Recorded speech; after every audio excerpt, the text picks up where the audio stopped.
Halo, selamat pagi trader.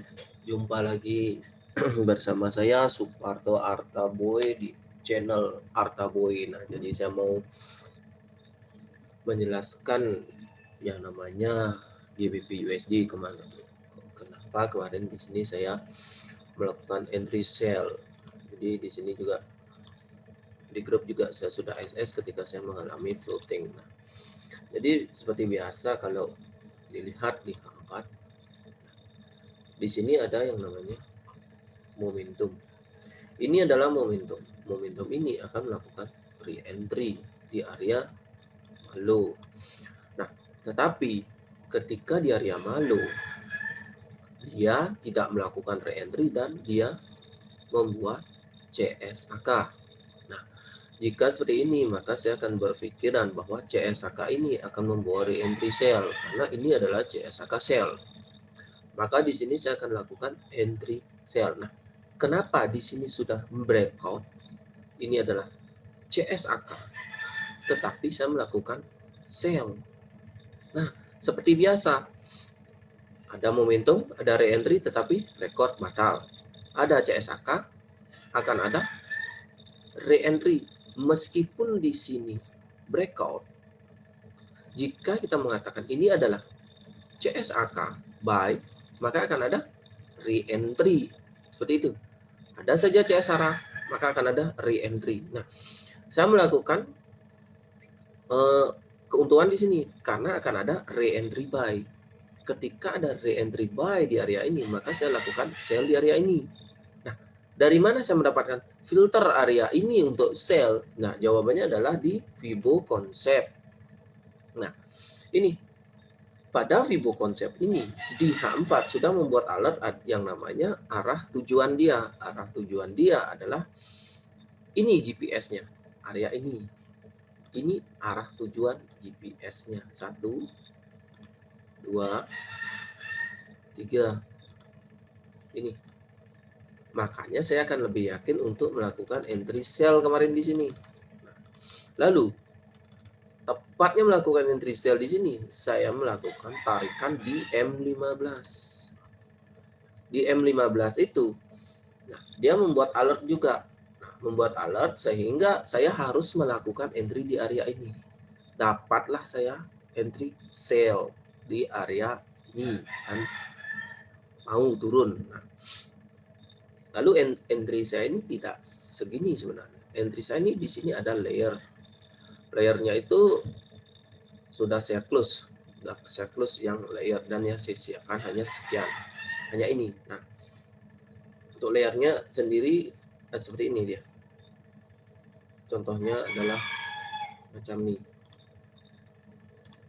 Nah, inilah yang membuat inilah layer saya sehingga turun di area ini saya close semua nih karena saya mau tidur dan saya sisakan hanya ini. Nah, jadi inilah bagusnya jika kita menggunakan yang namanya GPS Fibo Concept. Teknik ini disebut TSFB, The Secret Fibonacci BBMA O'Malley. Nah, untuk belajarnya untuk lebih jelasnya dalam teknik ini silakan hubungi saja Itjalu Samudra. Beliau yang lebih paham dengan teknik ini karena beliau membuat grup. Untuk join di sana silakan langsung saja inbox ke beliau. Nah, seperti inilah saya hanya men-share apa yang saya ketahui di sini hanya untuk dikoreksi, bukan bermaksud untuk mengajari. Nah, kita lanjut untuk AU. AU saya juga sell karena di sini saya lihat full strukturnya. Jika melihat full struktur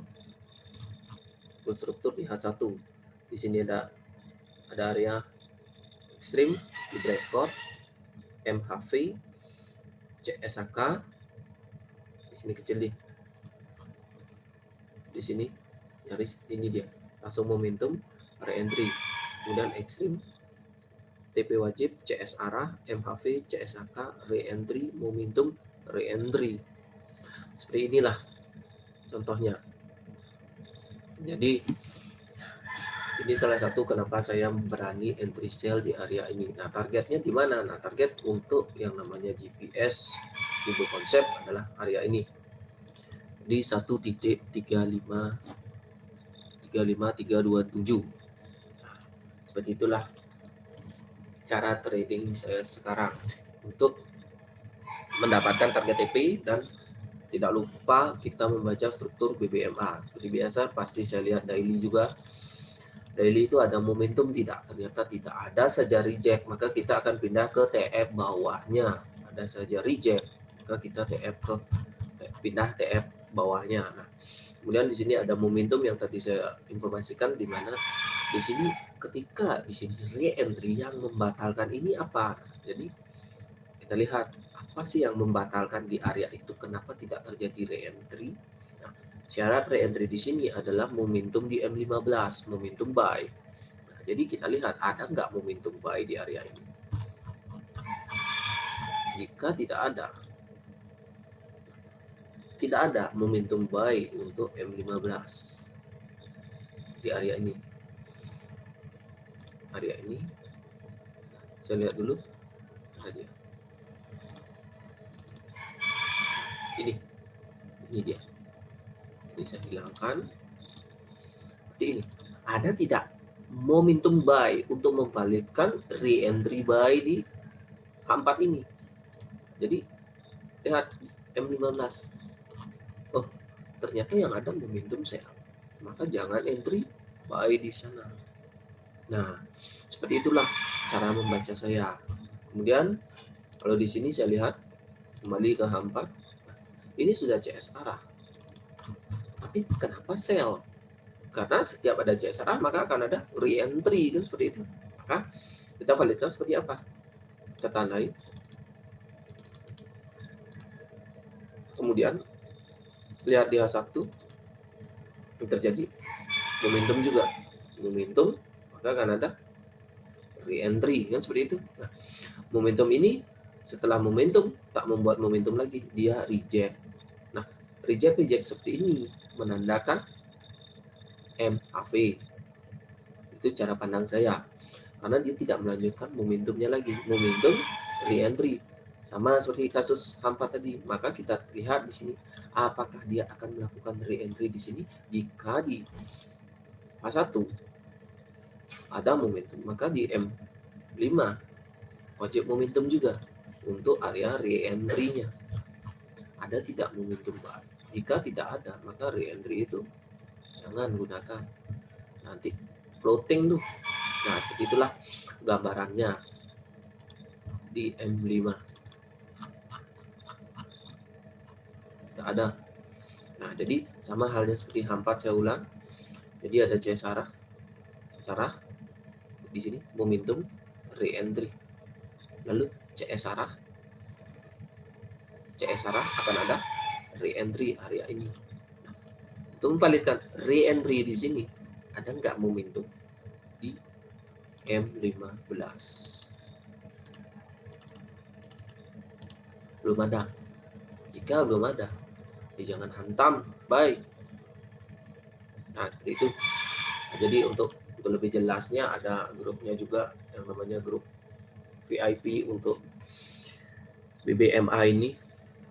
Jadi di sana kita sama-sama belajar, di sana ada masternya, ya itu jalur samudra. Di sana akan ada entry fresh, apa alasannya entry, detail diinfokan dan di-sharing-sharingkan. Nah, jadi kalau ini sebatas review bagaimana cara pandang saya dan bagaimana GPS Fibo konsep ini bekerja. Nah, saya sangat berterima kasih kepada trader yang sudah menginformasikan saya terhadap Fibo konsep ini. Jadi mungkin ada yang mengatakan ini sama dong, pasti ini Fibo warisan. Beda, lihat saja yang namanya chartnya. Jika ada exit lain, jika ada perpotongan, jika ada tambahan MA, ya mungkin itu Fibo warisan. Tapi di sini Fibo konsep tidak menggunakan itu karena cara tarikannya beda. Bahkan Vibo konsep tak menggunakan 2 TF, 1 TF pun bisa. Itu perbedaannya. Mungkin ada yang mengatakan juga ini Vibo Musang, ya silahkan. Yang jelas juga berbeda. Jika sekilas untuk yang namanya Vibo Musang, jadi ya seperti ini. Jika Vibo Musang, maka tanpa ada saja pecah CD atau dominan break, tariklah Vibo. Dan seperti itu, ada saja dominan break, maka tariklah Vibo. Itu kan. Jadi ketika dia break lalu retest, entry lah di area ini. Tapi ingat, tarikan dari bawah tidak ada. Jadi seperti itu. Maka area entry kita adalah area initial break. Nah, seperti itu perbedaannya. Jadi semoga apa yang di-share di grup kita tidak lihat saja dulu apa yang di-share, menebak-nebak ya boleh saja, tetapi lihat ada nggak perbedaannya. Nah, jadi bukan berarti ini yang terbaik atau harus menggunakan ini, tidak, itu terpulang kembali kepada Anda. Ini saya hanya share pandangan, dan ini bukan mutlak benar dan tidak harus diikuti. Oke trader, terima kasih sudah menyaksikan video saya. Terima kasih, salam profit konsisten dan tentunya salam layar.